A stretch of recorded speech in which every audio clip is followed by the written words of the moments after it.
Pour conduire cette prestigieuse institution, le chef de l'État a porté son choix sur le vice-amiral d'escadre Yves Keba Malekou, élevé à la dignité de Grande Croix de l'Étoile équatoriale. Cette nomination consacre le parcours d'un serviteur de l'État dont l'expérience, la rigueur et le sens élevé du devoir incarnent les valeurs d'excellence et de fidélité à la nation. À ses côtés, plusieurs personnalités de premier plan rejoignent le Conseil en qualité de membres, Zakari Mibouto, Nginzou Badama et Richard Auguste Onovier, tous élevés à la dignité de Grande Croix de l'Étoile équatoriale, apportent à cette institution leur riche expérience de la vie publique et leur connaissance approfondie des enjeux nationaux.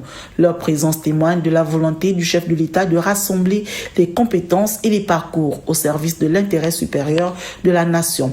Cette dynamique d'ouverture, de représentativité se traduit également par l'entrée au sein du Conseil de personnalités distinguées au grade de grand officier de l'Étoile équatoriale, parmi lesquels Rémi Oselindon, Robert Mangolo Mvoulou, Albertine Magonga Moussavou et Angélique Ngoma. À travers ces choix, le président de la République affirme sa volonté de bâtir une institution reflétant la diversité des talents, des expériences et des engagements qui contribuent à la construction du Gabon.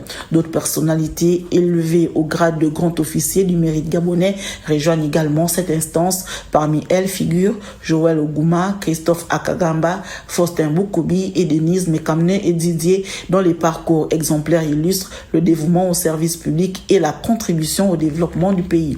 Au-delà des nominations, cette configuration du Conseil des ordres nationaux traduit une vision d'un État qui honore le mérite, célèbre l'excellence et reconnaît l'engagement de celles et ceux qui œuvrent pour le progrès collectif. Elle s'inscrit pleinement dans la démarche de modernisation institutionnelle engagée par le président de la République afin de consolider les fondements de la République et de renforcer la cohésion nationale. À travers cette recomposition, le chef de l'État réaffirme sa volonté de faire du Conseil des ordres nationaux une institution de référence porteuse des valeurs de mérite, d'intégrité et de patriotisme au service du rayonnement du Gabon et de l'unité nationale.